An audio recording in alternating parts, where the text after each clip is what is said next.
dengan cara menempuh jalan ketakwaan kepada Allah Subhanahu wa Ta'ala dengan cara menyempurnakan ketakwaan,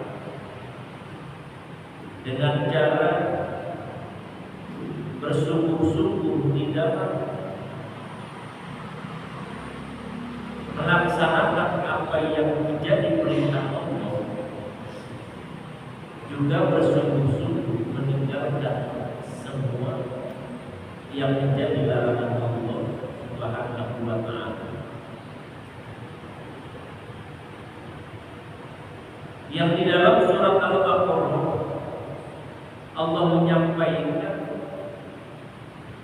beberapa ciri orang yang bertakwa, alladzina yu'minuna bil ghaib.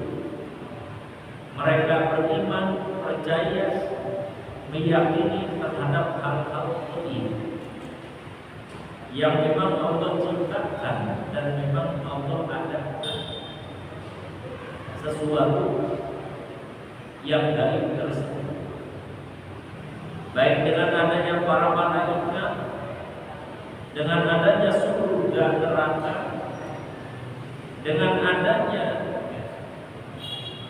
hari di mana seluruh manusia dibangkitkan oleh Allah Subhanahu wa Ta'ala, juga dengan terjadinya peristiwa di padang mahsyar. Itu diantara sesuatu yang gaib yang harus kita yakini, yang harus kita imani akan kebenarannya yang bakal terjadi. Termasuk alladzina yu'minuna bil ghaib. Salah satu daripada ciri seseorang memiliki sifat mutakin dalam hati dan diri orang tersebut. Juga wa yuqimuna shalah. Ciri orang bertakwa itu selalu memelihara, selalu menjaga sholat lima waktu dengan betul-betul dan sungguh-sungguh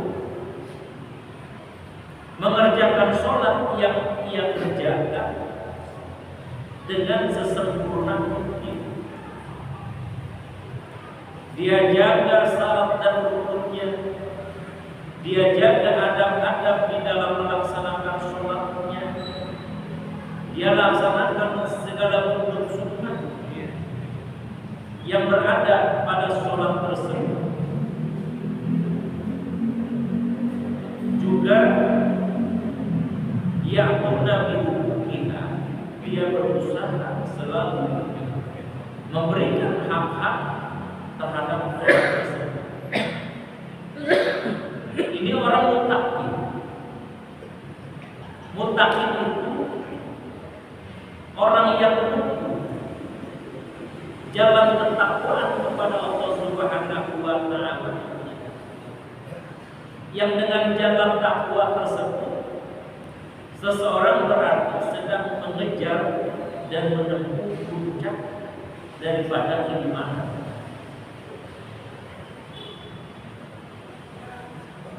Ayat alama arba'atu minal a'mal at-taqwa wa huwa fi ta'ati yuradu bihi al-ikhlas. Poin yang pertama, seseorang sedang menempuh puncak ketakwaan, puncak keimanan adalah dengan jalan mengejar ketakwaan kepada Allah Subhanahu wa Ta'ala. Takwa itu sebetulnya isinya cuma dua: mengerjakan semua bentuk yang Allah perintahkan dan menjauhkan dari semua bentuk yang menjadi larangan Allah. Takwa. Seseorang tidak bisa dikatakan sedang menempuh jalan takwa kalau hanya menjalankan perintah Allah saja dalam bentuk kewajiban, tetapi tidak bisa meninggalkan, menjauhkan apa yang dilarang oleh Allah Subhanahu wa taala. Maka harus kedua-duanya. Di samping dia melaksanakan kewajibannya dalam bentuk perintah Allah, juga dia pun harus meninggalkan apa yang dilarang oleh Allah Subhanahu wa taala. Kemudian di poin yang kedua, puncak daripada keimanan, pokok keimanan tersebut adalah al-hayatu, adalah sifat malu. Rasul mengatakan al-hayatu minal iman. Malu itu merupakan sebagian daripada iman. Cuma ulama membagi dua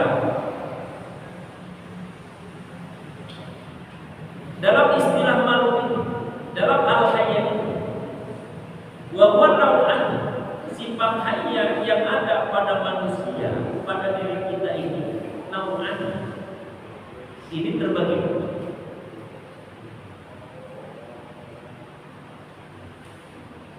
Yang pertama, ada haya yang bersifat nafsani. Secara naluri, secara manusiawi, kita memiliki malu pada saat melakukan sesuatu terhadap orang lain. Kadang banyak orang yang beralasan ketika diajak melakukan kebaikan, ataupun ketika dia dilihat dan berjumpa dengan orang lain, dia ada perasaan malu. Atau contoh ketika kita misalkan liwat di depan banyak orang, padahal banget itu bukan sesuatu perbuatan dosa, sesuatu yang wajar, tapi terkadang kita ada perasaan malu sehingga kita tidak berani liwat di depan orang banyak tersebut. Ini bangsa nafsani. Atau pada saat terbukanya aurat kita tidak sengaja. Kalau sengaja dosa. Ya. Pada saat aurat kita terbuka tidak sengaja, kemudian dilihat oleh orang lain, kemudian ada perasaan malu pada diri kita, maka ini malu yang diistilahkan sifat nafsan. Malu pada umum. Ada yang juga disebut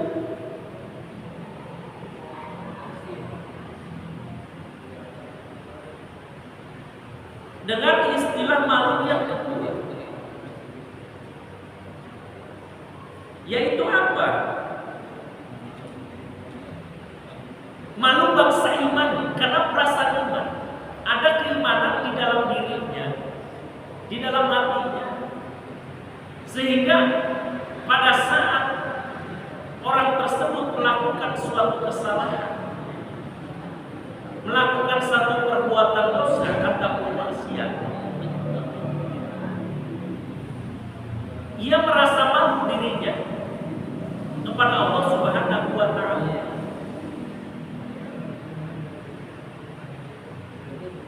Sebab kenapa?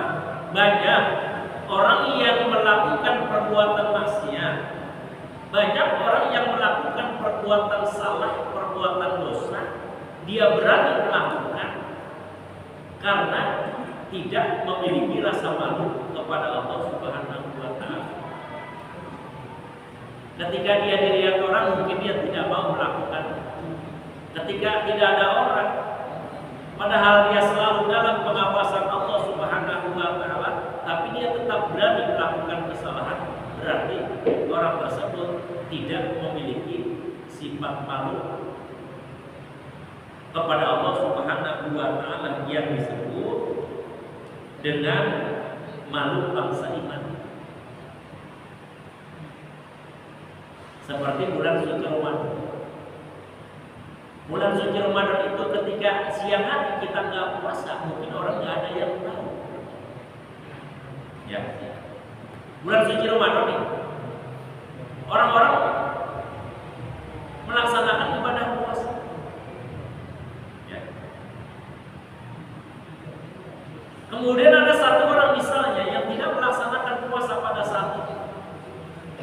duduk bareng misalkan ngobrol bareng.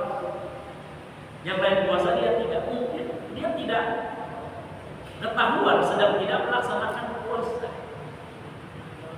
Karena dia pun tidak melaksanakan makan minum pada saat itu. Yang dilihat oleh orang, mungkin pada saat dia di rumah di dalam kamar melakukan itu, makan dan minum, melakukan pembatalan terhadap puasa. Orang lain tidak tahu dia sedang tidak berpuasa. Yang tahu hanya dirinya dan Allah Subhanahu wa Ta'ala. Maka ini adalah contoh seseorang yang tidak memiliki malu, bangsa iman. Tidak memiliki malu dalam jenis bangsa iman. Kenapa? Dia berani melakukan sesuatu yang dilarang oleh Allah Subhanahu wa Ta'ala ketika tidak diketahui oleh orang lain. Padahal dalam situasi kondisi apapun dimanapun seseorang berada, senantiasa ada pengawasan Allah Subhanahu wa Ta'ala. Sedang ada dalam pemantauan sifat subhirnya Allah Subhanahu wa Ta'ala. Tapi dia cuek saja. Kenapa? Karena tidak ada rasa malu kepada Allah Subhanahu wa Ta'ala. Wa huwa ayyamna al-mu'min, yang disebut dengan iman ini, sifat malu iman ini. Wa huwa ayyamna al-mu'min min fi'lil ma'asi khawfan min Allah Ta'ala, adalah mencegahnya diri seseorang mukmin, mencegah dirinya untuk melakukan pekerjaan-pekerjaan yang dilarang oleh Allah Subhanahu wa Ta'ala dalam bentuk maksiat, karena dasarnya khaufan minallahi ta'ala, karena dasar malu atau takut kepada Allah Subhanahu wa Ta'ala. Sebagai contoh, seseorang mau melakukan pencurian karena tidak dilihat oleh orang lain. Padahal secara hakikat dia sedang ada dalam pemantauan Allah Subhanahu wa Ta'ala. Tapi hal tersebut terus dia lakukan, dia kerjakan, dia laksanakan. Karena hanya sebatas memiliki malu dan tidak mau melaksanakan pekerjaan tersebut kalau disaksikan dan dilihat oleh orang. Tetapi kalau tidak ada orang, dia mau melaksanakan, padahal sedang ada dalam pantauan Allah Subhanahu wa Ta'ala. Karena tidak adanya sifat malu kepada Allah, hanya bangsa iman, maka hal tersebut tetap dia lakukan, dia kerjakan. Karena dia merasa tidak dilihat oleh orang lain, padahal Allah sedang menyaksikan. Kalau seandainya dia merasa dan takut kepada Allah, dan dia merasa sedang dilihat dan dipantau oleh Allah, kemudian ada sifat takut, malu kepada Allah, maka pasti hal tersebut dia tidak lakukan. Karena apa? Iman. Iman. Ada yang lebih parah. Seseorang yang sudah tidak malu bangsa nafsi, sudah tidak memiliki malu bangsa iman. Malu kepada orang tidak ada, malu kepada Allah tidak. Seperti siapa mereka? Seperti mereka yang pada saat melakukan perbuatan dosa, perbuatan maksiat, dia berani melakukan secara terang-terangan walaupun sedang dilihat oleh orang banyak.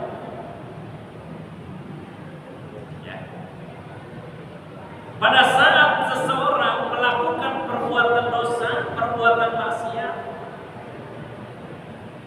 yang bisa dilihat oleh orang lain, dia tetap melakukannya, berarti sama sekali tidak ada malu bangsa iman, tidak ada malu bangsa nafsu. Dan itu banyak,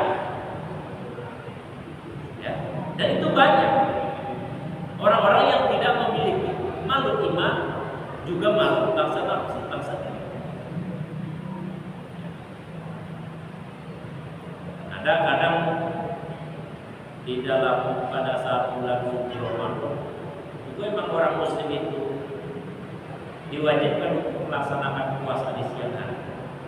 Terkadang ada beberapa orang, segelintir orang yang dia tidak melaksanakan puasa, justru terkadang dia sengaja sambil merokok di luar yang dilihat orang banyak, bahkan terkadang sambil merokok di pinggir jalan. Kan artinya orang tersebut sudah nggak punya malu. Ya, minimal malu kepada manusia dulu, malu nggak puasa, ngumpet-ngumpet rokoknya di dalam rumah misal. Ini masih kecil. Ini mau udah cuek aja, nggak puasa, kemudian misalkan dia merokok di pinggir jalan, orang lain banyak yang menyaksikan tanpa ada sedikit pun rasa malu kepada orang. Ya. Maka ini orang yang malu kepada Allah tidak ada, malu terhadap sesama manusia tidak ada. Ini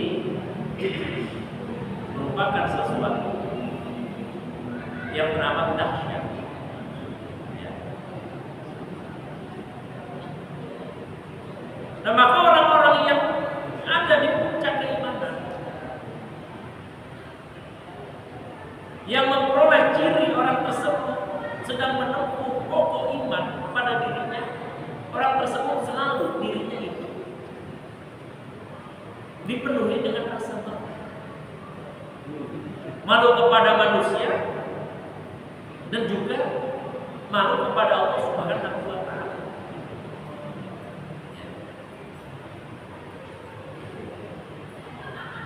Ini orang berada di puncak keimanan dengan adanya sifat malu pada dirinya.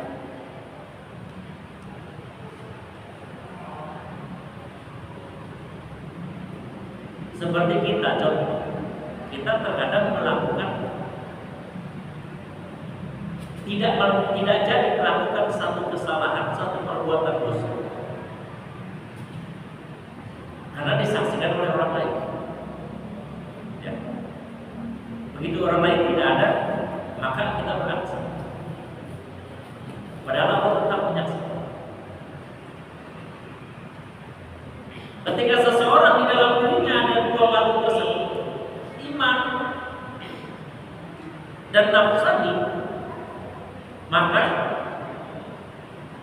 pada saat dilihat orang ataupun tidak, pada saat dia dalam sendirian, maka dia pasti tidak berani melakukan perbuatan maksiat, perbuatan dosa. Karena selalu ada perasaan dalam dirinya, ada dalam pantauan Allah, ada dalam pantauan sifat khobilnya Allah. Allah selalu memantau, Allah selalu melihat dari setiap apapun yang dilakukan oleh hamba-Nya. Jangankan yang terang-terangan, yang sifatnya bisikan dalam hati pun Allah Subhanahu wa Ta'ala mengetahui. Wallahu khabirun bima ta'malun. Ini poin kedua. Pertama, takwa. Iman dikirikan dengan jalan menempuh ketakwaan. Seseorang yang memiliki iman kemudian menempuh dengan jalan ketakwaan, maka orang tersebut pasti akan memprioritaskan pada dirinya sifat malu, malu kepada Allah, malu terhadap sesama. Di poin yang selanjutnya, di poin yang ketiga, apa? Seseorang bisa dicirikan imannya luar biasa adalah dengan memiliki sifat syukur.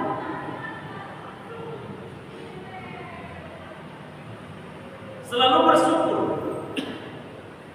kepada Allah Subhanahu wa Ta'ala. Syukur itu kan bahwa sana walal muhsin,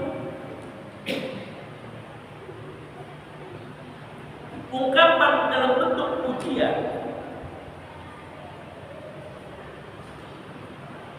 kepada Allah Subhanahu wa Ta'ala yang telah memberikan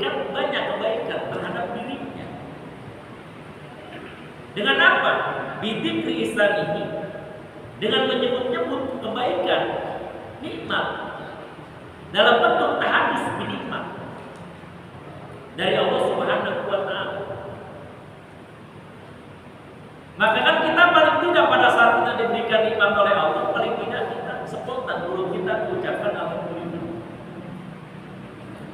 Diberikan sehat, begitu ditanya bagaimana kabar? Alhamdulillah sehat. Bagaimana usaha hari ini? Alhamdulillah lancar mendapatkan.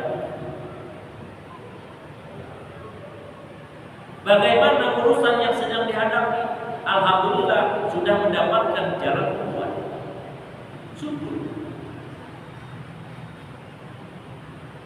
Begitu spontan kita ucapkan alhamdulillah pada saat Allah Subhanahu wa taala memberikan nikmat.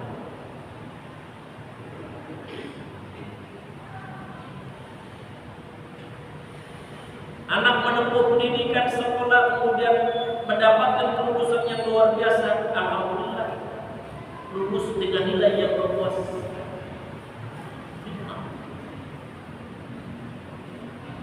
Dengan bentuk ungkapan pujian kepada Allah Subhanahu wa taala, segala puji lillah bagi Allah Subhanahu wa taala Rabbil alamin, Tuhan yang menguasai alam semesta.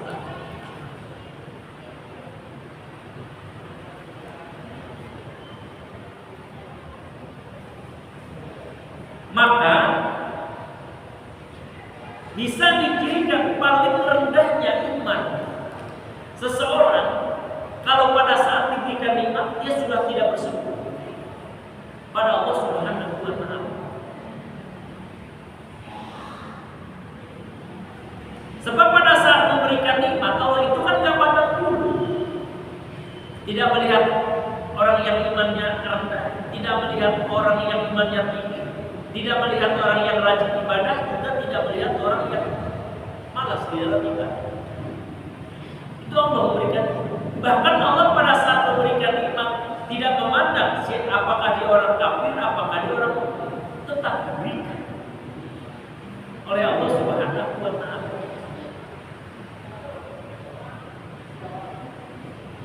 Dengan sifat rahmatnya. Allah memiliki sifat rahmat, Maha Pengasih. Maka siapapun yang menjadi makhluk Allah Subhanahu wa taala, nggak mesti manusia, termasuk hewan, semuanya dikasih oleh Allah Subhanahu wa taala.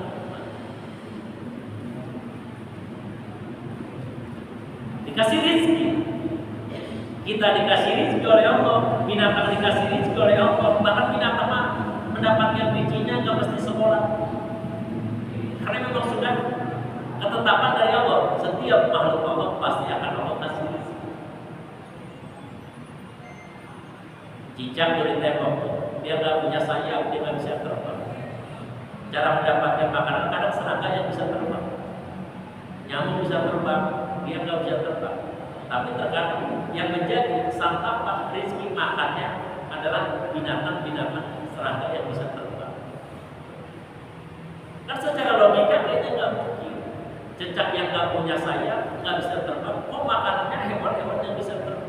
Ini bagaimana? Karena memang sudah ditetapkan rezekinya oleh Allah Subhanahu wa taala. Kita usaha. Cuma terkadang banyak manusia itu terjebak dengan ujian dalam bentuk nikmat. Tidak sedikit orang-orang yang terjebak dengan ujian kenikmatan dari Allah Subhanahu wa taala.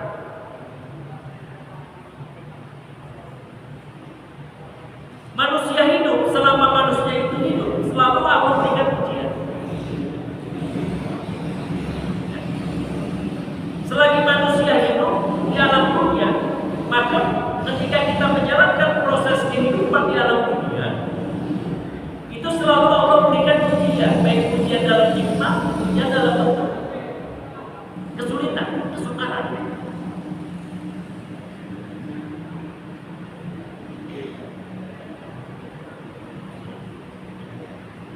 tidak sedikit orang-orang yang pada saat diberikan ujian dalam bentuk nikmat oleh Allah Subhanahu wa taala justru terjebak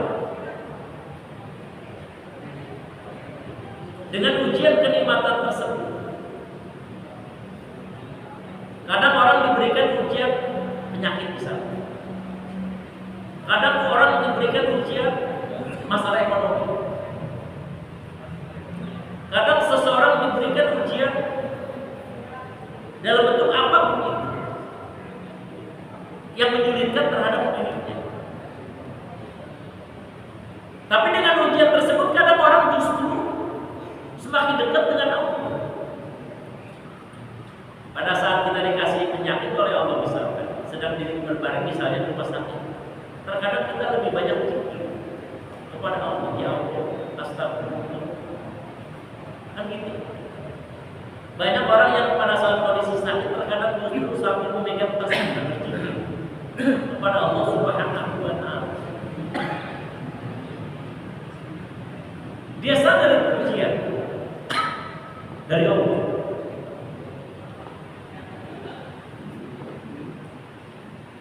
Pada saat orang diberikan ujian dalam bentuk kesulitan, banyak yang suka melaksanakan banyak sholat sunnah, banyak melaksanakan sujud. Berarti kan orang tersebut ketika diberikan ujian dalam bentuk balai, dalam bentuk musibah, dia lulus, bisa melewati. Nah terkadang ketika seseorang bisa melewati ujian dalam bentuk yang seperti itu, ujian musibah, dikasihlah oleh Allah ujian dalam bentuk lain, bukan dalam bentuk nikmat, bukan dalam bentuk musibah, tapi dalam bentuk nikmat. Dan ini terkadang banyak. Seseorang pada saat diberikan ujian musibah dia mampu melewati.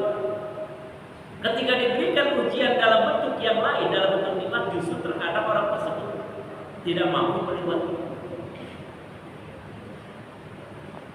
Ya. Kadang dikasih banyak uang, ya. Yang tadinya dia rutin tepat waktu di dalam melaksanakan sholat pada saat belum dikasih uang banyak misalnya. Begitu dikasih uang banyak, udah waktunya sholat misalnya masih molor, kan gitu. Udah masuk waktunya udah masuk waktu sholat, terkadang masih ada di pusat-pusat perbelanjaan sedang belanja. Tadi memang enggak. Ketika belum dikasih uang banyak, kan pernah dicontohkan dahulu. Pada zaman Rasul ada seorang yang bernama Sa'labah, seorang yang gak punya apa-apa, yang kehidupan ekonominya sangat sulit, tapi dia bisa melewati proses itu. Dia rajin berjamaah, bahkan dia pakaian untuk sholatnya pun bergantian dengan istrinya. Ketika dia beres melaksanakan sholat berjamaah dengan Rasul, buru-buru pulang karena pakaian yang dia pakai boleh pakai sholat oleh istrinya. Maka suatu ketika dia minta doa kepada Rasul, ya Rasul, tolong doakan saya biar saya jadi orang kaya. Kalau saya jadi orang kaya mungkin sholat pun enak, pakaian nggak harus buru-buru saya buka karena bergantian dengan istri. Ya. Maka didoakan oleh baginda Rasul. Doa Rasul pasti ijabah. Doa Rasul. Sa'labah dikasih banyak kambing, semakin hari, semakin minggu, bertemu bulan, kambingnya semakin banyak, sampai hingga tak terhitung. Kemarin kan, ini jarang terlihat Sa'labah itu di masjid berjamaah. Kenapa? Karena sudah sibuk dengan kambing yang begitu banyak.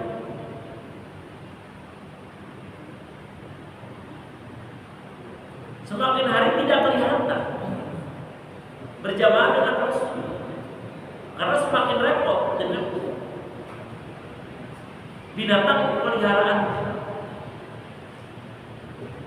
Bahkan pada saat diminta zakat oleh Rasul, dia tidak memberikan. Maka ini contoh dari seseorang yang pada saat diberikan ujian dalam bentuk ketidakenakan, dalam bentuk kesulitan ia mampu melewati, begitu diberikan ujian nikmat oleh Allah, dia lupa. Dan itu terkadang ada di diri kita. Ya, saya nih pribadi, kalau seandainya saya sekarang pegang uang 10 miliar saja, belum tentu malam ini saya dapat mati. Ya, ngapain hujan-hujan misalnya gerimis-gerimis, dengan saya pergi belanja kemana? Nah, itu contoh. Ya. Tapi luar biasa bagi orang-orang yang pada saat diberikan hal itu, dia mampu bersyukur kepada Allah, berarti imannya kokoh. Maka puncak daripada iman adalah seseorang yang pada saat diberikan nikmat sebesar apapun, ia tetap mampu bersyukur. Dulu Rasul pernah berjumpa dengan para sahabat di suatu waktu. Rasul bertanya kepada para sahabat tersebut, "Kaifa asbahtum? Bagaimana kondisi kalian di pagi ini?" Para sahabat menjawab, "Kami beriman kepada Allah dan Rasul." Wa ma alamat iman. Kemudian apa yang menjadi ciri kalian itu beriman? Yang menjadi patokan bahwasannya kalian itu beriman kepada Allah. Maka para sahabat menjawab. Yang pertama, mereka menjawab, "Nasyukuru ala nikmat." Kami selalu bersyukur terhadap nikmat yang Allah berikan. Wa nasbiru, kami selalu bersabar terhadap bala yang Allah berikan kepada kami. Wa nardo bi qismatillah, dan kami selalu menerima dengan ridho dari setiap ketetapan yang Allah berikan kepada kami. Setanda keimanan seseorang diberikan ujian nikmat, diberikan ujian kesabaran dalam bentuk bala, juga bisa menerima ataupun tidak dengan ketetapan yang Allah berikan kepada dirinya. Wa nardo bi qismatillah, berkaitannya dengan rukun iman yang keenam.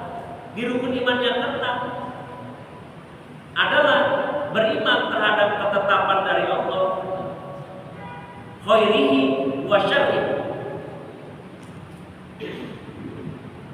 Baik itu adalah ketetapan yang baik menurut kita ataupun ketetapan yang gak baik menurut kita. Yang kata Allah, kedua-duanya padahal adalah baik. Ya. Kan gampang kita mencirikan diri kita. Apakah kita betul-betul mengimani terhadap rukun iman yang keenam?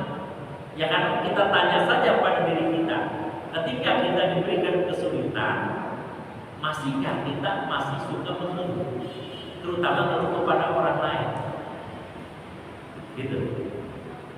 Masih suka menyalahkan keadaan, apalagi masih suka menyalahkan orang lain. Ya, berarti cirinya kita ini belum sepenuhnya menjalankan terhadap rukun iman yang keenam. Kadang kita dikasih penyakit dulu, banyak keluh kesah. Ya. Kadang begitu diberikan iman kita lupa. Maka ini salah satu ciri yang ada pada diri kita, berarti kita belum sepenuhnya menjalankan rukun iman di dunia.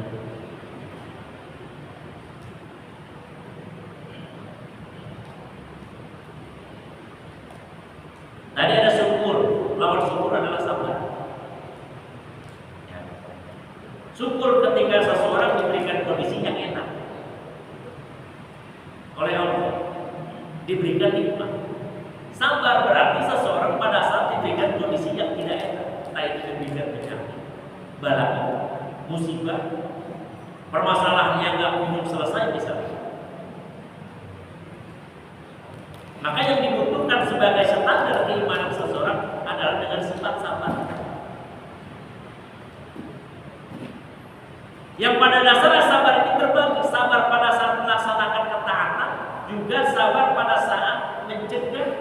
meninggalkan larangan dalam bentuk maksiat. Ketaatan itu butuh kesabaran. Kita sholat 5 waktu sehari semalam, butuh kesabaran.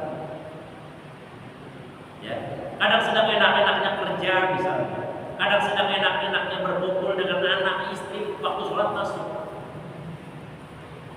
Kan butuh kesabaran tuh. Hal itu harus kita tinggalkan dulu karena harus memenuhi panggilan Allah. Kadang sedang makan enak, kadang sedang istirahat, sedang enaknya, panggilan sholat masuk. Harus sabar menghadapi itu. Itu sabar di dalam ketaatan. Ya. Sabar di dalam menjauhkan maksiat. Ada kesempatan kita mampu melakukannya, tapi kita tinggalkan karena sabar. Ya. Tidak tergoda.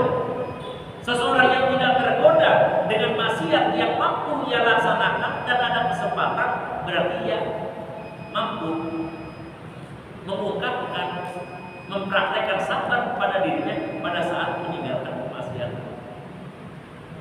Maka itulah standar keimanan yang menjadi pokok ciri keimanan seseorang adalah ketakwaan, harus ada sifat malu, kemudian harus ada syukur, kemudian harus ada sikap sabar secara umum. Sabar secara umum, menjalankan ketaatan harus sabar, meninggalkan kemaksiatan pun harus sabar. Saat diberikan nikmat harus syukur. Ya. Selalu bersungguh-sungguh menjalankan ketakwaan dan harus memiliki di dalam diri kita dengan adanya sifat haya, malu, al-haya minal iman. Malu adalah sebagian daripada keimanan yang ada pada diri seseorang. Maka dikatakan di ruang iman arba'un. Ya. Kok puncak dan pokok daripada iman itu ada 4 itu yang tadi 4 poin disebutkan. Takwa, malu, sabar dan syukur. Nah, hadirin rahimahullah, yang mudah-mudahan kita dirahmati oleh Allah Subhanahu wa taala. Ya. Sabar dan syukur istilah yang sangat mudah kita ucapkan, tapi dalam prakteknya mudah-mudahan Allah Subhanahu wa taala selalu membimbing kita pada saat diberikan nikmat selalu bersyukur, pada saat diberikan ujian selalu bersabar dengan bimbingan dari Allah Subhanahu wa taala. Demikian mudah-mudahan